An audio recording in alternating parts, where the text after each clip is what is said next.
E aí, moçada, tudo bom com vocês? Como é que estamos aí? Mais uma aula. Hoje nós vamos falar um pouquinho sobre os agentes internos do nosso relevo, tá?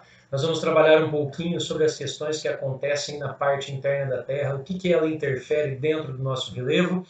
E nós vamos começar essa aula aí de uma maneira bem tranquila, bem suave, beleza? Vamos começar já então. Valeu, moçada. Um abraço. Vamos começar.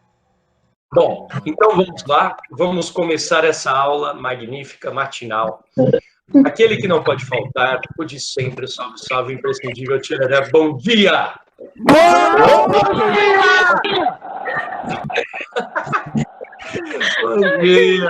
Bom dia a todos vocês, como é que vocês estão? Vamos lá, então, vamos começar mais uma aula aí, certo, pessoal? Todo mundo agora desligando o seu microfone e bora lá. Vamos falar sobre os agentes internos do relevo, pessoal. É proporcional uma aula 22 e 23, combinado? Então vamos nessa. Nós estávamos vendo geologia, vimos era geológica, demos uma introdução em geologia, bem bacana. E agora vocês vão colocar aí, vocês vão observar sobre os agentes internos do relevo. Vamos nessa? Vamos começar então? Pessoal, então agora todo mundo aí prestando muita atenção, pegue o seu caderno para fazer as devidas anotações, né? Eu vou falar um pouquinho sobre a dinâmica interna, como que acontece a dinâmica interna dentro do planeta Terra. Vamos lá? Eu coloquei um primeiro tópico para destacar para vocês aí, ó, pessoal. Observem bem esse primeiro tópico, ó. Importante. O que é dinâmica interna? Compreende o processo decorrente da ação dos agentes, todos os agentes que provocam isso, né? Que originam no interior da Terra. Lembrando, então, é tudo que acontece dentro da Terra, beleza, pessoal? Ó, eu destaquei aqui, ó, no interior da Terra. E que criam, em grande parte, diferentes formas do relevo na crosta terrestre. Então, muito da nossa crosta, muito da parte superficial da Terra acontece devido a fatores que acontecem devido a fatores interiores da Terra. Fechou? Tranquilo? Então vamos lá. Entre esses agentes, encontra-se o tectonismo. Tectonismo é aquele que a gente conhece pela movimentação das placas, que acaba dando o nome de terremoto. Lembra disso? Isso, muito bem. Ou diastrofismo. O que é isso? É a mesma coisa que o tectonismo. É a teoria das tectônicas de placas. Vamos lá? Como se denominam as formas? Que tipos de formas? As formas que acontecem generalizadas de movimentações das placas tectônicas no interior da Terra, certo? Que vão acabar compondo a nossa litosfera. São os abalos sísmicos e o vulcanismo. Pessoal, importante, abalo sísmico, quando você tem, não necessariamente quer dizer um terremoto. Pode ser uma acomodação de rocha, uma acomodação do solo, como é o caso do Brasil. O Brasil não tem terremoto, ele tem abalo sísmico. Abalo sísmico é quando você tem um tremor de terra que não é causado por um choque de placas tectônicas. Diferente do tectonismo, que aí são placas tectônicas se chocando toda hora. Então não vamos confundir, certo? O abalo sísmico, então, ele pode ser causado, às vezes, por uma acomodação grandiosa em parte do solo, uma cadeia de rochas que estão no interior, certo? Aqui na nossa região, por exemplo, há uns 3, 4 anos atrás, aconteceu um abalo sísmico na época de muita chuva. Por quê? O solo se acomodou, o solo estava muito encharcado, as rochas estavam todas trituradas, fraturadas, elas acabaram se acomodando. E teve um abalo até que muita gente acabou sentindo aqui na nossa região, certo? Aqui em Londrina. Fechou? Valeu, galera. Vamos lá para o próximo aí para mostrar para vocês. Dinâmicas internas. Aí eu fui separando aqui para ficar mais claro e mais nítido para vocês terem uma ideia. Vamos lá? Dinâmicas internas. Tectonismo ou diastrofismo. O que é isso, então? Então, vamos lá definir isso certinho. As forças epirogênicas. Como assim? É a primeira forma de dividir o tectonismo. Epirogênicas. Eu coloquei aqui, ó. Epiro significa terra firme. Como assim? O que a gente chama de continente hoje em dia, certo? Ou verticais, que provocam de modo lento e generalizado o levantamento ou abaixamento de grandes extensões da crosta terrestre. Ô, professor, isso aí está muito difícil. Como que eu vou lembrar de epirogênicas ou epirogênese, tanto faz, né? Como que eu vou lembrar disso aqui, sabendo que ele levantou ou abaixou a crosta terrestre? Me dá um exemplo. Vamos lá. A Serra do Mar aqui no Brasil, que eu coloquei para vocês, ela tem uma rocha. As rochas que compõem ela são de 2 bilhões a 2 bilhões e meio de anos. Elas estavam num nível próximo ao nível do mar. Conforme a Cordilheira dos Andes se movimentou lá no Chile, o que aconteceu? Vamos lá, a parte aqui da frente é a Cordilheira dos Andes, ela teve um choque lá. Na hora que ela bate, ela vai levantar a parte de trás, que é a Serra do Mar, aqui no Brasil. Então, esse levantamento foi epirogênico, certo? Então, teve um levantamento. Foi devido ao choque de placa tectônica lá na Serra do Mar? Não, foi devido a um outro choque de placas tectônicas longe da gente, porque aqui no Brasil nós não temos. Então, epirogênese é quando você tem o levantamento ou o rebaixamento do relevo. Olha, pode dar um outro exemplo? Sim, na Holanda. A Holanda é um exemplo bem bacana, é chamado de Países Baixos. Por que é chamado de Países Baixos? Lá você tinha a placa tectônica. Conforme as placas vizinhas foram se chocando, a placa tectônica da Holanda foi abaixando, ela foi rebaixando em compensação ao nível do mar. Então lá teve um abaixamento da placa. Não formou uma outra rocha, é a mesma rocha que já estava lá, ela fraturou e abaixou, ela deslizou, certo? Tranquilo? Aí nós temos também como exemplo de levantamento as cadeias que ficam lá na Península Escandinávia, certo? Onde é a Península Escandinávia? Suécia, Noruega, Finlândia, Dinamarca. Naquela região, as montanhas, as grandes elevações rochosas que tinham lá, elas estavam baixas. Quando teve placas tectônicas nas suas extremidades se chocando, aquilo lá foi levantando, foi sorguendo, certo? E foi ficando bem interessante. Então, a rocha já existia, a formação que foi nova. Olha só que legal. A Serra do Mar, que nem eu coloquei aqui de exemplo para vocês. São de 2 bilhões a 2 bilhões e meio de anos a idade da rocha. Mas a Serra do Mar, ela tem de altura, a altura dela tem só 65 a 70 milhões de anos, que é exatamente a idade da Cordilheira dos Andes. Então, de 2 bilhões para 65, 70 milhões de anos, é muita diferença. A rocha já estava lá, a única coisa que ela fez foi subir. Tem alguns pontos da Serra do Mar que, se você fizer escavações, você acha detritos marítimos. Como que eles foram para lá? Eles foram nadando? Não tinha como. Eles eram mais no nível do mar, mas conforme foi subindo, foi dando origem a isso.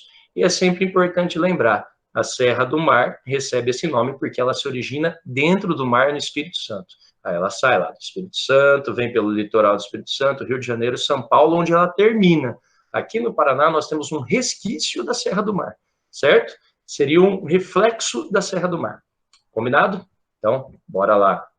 Agora, essa aqui é mais fácil de entender. As forças orogênicas. Oro significa montanha ou colina. Então, orogênica é aquela formação de montanha. Daí vem, inclusive, o nome da chuva. Orográfica, chuva de relevo, chuva de montanha, chuva de colina. Certo? Tranquilo? Provocam o dobramento de extensas áreas da crosta terrestre. Como assim? Várias áreas da crosta terrestre, elas ficam sendo dobradas conforme vai tendo choque das placas tectônicas, dando origem às cadeias de montanhas. Aí sim, a gente chama de montanha quando tem choques de placas tectônicas. Se não tem choques de placas tectônicas, não é montanha. Combinado, pessoal? Olha só que bonitinho isso aqui que eu coloquei, ó. Formação das cadeias montanhosas, para não ter ideia, ó. Para não ter ideia de dúvida de vocês. Vamos lá, então? Uma placa vem e se choca com a outra frontalmente. Então, esse choque frontal, esse choque aqui, ele é conhecido, pessoal, como, vocês lembram o nomezinho? Tinham 3 nomes. Era o transformante, era o divergente, e esse é o convergente. É quando 2 placas vão se colidir. Combinado? Então, pessoal, tranquilo? Olha só que legal. A parte mais pesada, ela tende sempre a ir para baixo. Observa aqui na imagem. A parte mais pesada, ela tem a tendência de ir para baixo. E a parte mais leve, e geralmente a mais nova, por ser mais leve, geralmente ela é mais nova, ela vem por cima. Ó. Repara aqui ó, que ela está vindo por cima. E formando o conjunto de montanhas. Se não tem esse choque, não é montanha. Por isso, no Brasil não tem choques de placas tectônicas, portanto, no Brasil não existe montanha. Combinado, pessoal? Não podemos esquecer isso aí. Vamos lá. Dinâmica interna, os abalos sísmicos, famosos abalos sísmicos, também são conhecidos por terremotos e maremotos. Ó, destaquei os dois. Mas, professor, as duas coisas não são diferentes? Na verdade, a origem dela não. Porque tanto o terremoto quanto o maremoto são o quê? Os dois. São tremores que a Terra ocorre na sua crosta. Então, são tremores de terra que vai ocorrer na sua crosta. São de curta duração e, naturalmente, perceptíveis somente quando apresentam grandes magnitudes. Atenção! Então, o maremoto, a diferença é que acontece no assoalho do oceano, dentro do mar. O terremoto vai acontecer fora do mar, mas o mecanismo é exatamente o mesmo para os dois. Por isso que eu coloquei os dois, maremoto de azulzinho para lembrar a água, terremoto, uma cor meio estranha aí para lembrar a terra. Fechou, então? Sir. Olha lá que bonitinho, ó. Sir, mas anualmente são registrados mais de 1 milhão de tremores de terra no planeta. Presta atenção, mais de 1 milhão de tremores de terra. Se a gente dividir isso por 365 dias, você vai observar que tem muito tremor de terra durante vários dias do ano, certo? Durante o dia, né? Então, vamos lá. Mas olha só que importante. Destes, apenas, viu, pessoal? Cerca de 5 mil são percebidos pelo ser humano. Pô, só 5 mil para 365 dias para a gente sentir o terremoto, super tranquilo, né? Dá para sentir, sim, com certeza. E aqui eu coloquei um desenho bem bacana para vocês. Ó, aqui, ó. Na aula anterior, nós estudamos a diferença de hipocentro, ou foco do terremoto, ó, que é onde ele acontece, olha aqui onde ele está acontecendo. Hipocentro é o centro interno do terremoto. Epicentro é onde ele vai refletir, na onde? Na parte superficial da crosta terrestre, ó, observa aqui. Tudo bem? Tranquilo? Uma placa vem no sentido direita aqui, ó, para a esquerda, a outra placa vem no sentido esquerda para a direita. Elas se chocando, elas vão formar essa ruptura a partir desse grande impacto que forma o terremoto. Então, essa cidade aqui, se o terremoto for só nessa profundidade aqui, está muito perto. Essa cidade tem uma tendência, se ela existisse, a desaparecer, desmanchar, desmoronar. Fechou então, pessoal? Beleza? Tranquilo? Então, bora lá. Olha só que bacaninha. Dinâmica interna ainda, mas agora vamos falar um pouquinho sobre o vulcanismo. Olha aí o vulcanismo aí, ó. O termo vulcanismo, do ponto de vista geomorfológico, demonstra as colunas eruptivas, consequência da ascensão do material magmático até a superfície. Então, é um material que vem de lá de dentro do magma, que geralmente vem lá da litosfera, vem lá do manto, às vezes pode vir até do núcleo, às vezes chama hotspot, né? Esse que vem é o mesmo nomezinho que a gente usa na parte mais estudando vegetação, biomas do mundo, né? Hotspot, mas só que também é usado na geologia, chama bola de fogo, é uma bola de fogo bem grande, bem densa, cheia de ferro e níquel, que vem das proximidades do núcleo. E ela vem com tanta força, tanta pressão e tanto calor que quando ela bate na crosta terrestre, ela é capaz, inclusive, de romper a crosta terrestre, se a crosta estiver mais fina. Combinado? E aí ela vai ajudar a dar as formas mais particulares do relevo. Por exemplo, são lugares onde você tem derramamento basáltico, onde você tem derramamento de granito, né? Granítico. Olha só que bonitinho aí que eu coloquei para vocês, um vulcãozinho, ó. Então, vamos aqui dar uma olhadinha, ó. Litosfera, ele está apontando onde é a litosfera, bonitinho, né? Onde a gente chama de crosta terrestre. O manto está aqui, ó. Ó o manto, que bacana. Aí tem aqui, ó, câmara magmática. Ó, esse vulcão aqui, dá para vocês terem uma ideia, da aula anterior nós falamos um pouquinho sobre o Santa Helena. O Santa Helena seria esse aqui, ó, com relação ao Yellowstone, tá? É uma proporção bem diferente, porque o Santa Helena, mesmo ele sendo pequenininho assim, ele devastou uma área de mais de 400 quilômetros de extensão, certo? O Yellowstone, por si só, ele é uma boca de vulcão com mais de 260 quilômetros de extensão, só a boca, só a chaminé, o que a gente chama aqui de cratera, tá vendo aqui, ó? Só essa área do Yellowstone tem mais de 260 km. E o pessoal achava que o Yellowstone estava dormindo. mentira, estava extinto. Mas, na verdade, não estava extinto, ele estava dormindo. E ele está acordando. Então, cuidado, cuidado. Quando está dentro da câmera, quando está dentro da chaminé, dentro da câmera, tudo aqui bonitão, é chamado de magma. A hora que ele sai, ele entra em contato com a atmosfera, ele recebe o nome de lava. Combinado? Então, pessoal, bora lá? Finalizando, então, aqui para vocês, um mapinha que já é bem conhecido de vocês, que mostra as zonas sísmicas, que são as zonas que vão ter o sismo, né? Que seria esse tremor de terra a partir dos choques das placas tectônicas e os principais vulcões do mundo. As bolinhas aqui são vulcões. O que está nessa cor aí, sei lá que cor que é essa, né? São as áreas de maior atividade sísmica no mundo. Observem aqui, ó, o Círculo de Fogo do Pacífico, ó o Oceano Pacífico, tá vendo aqui? E aqui é o Círculo de Fogo do Pacífico. Olha a quantidade de vulcões que tem aqui nesta região.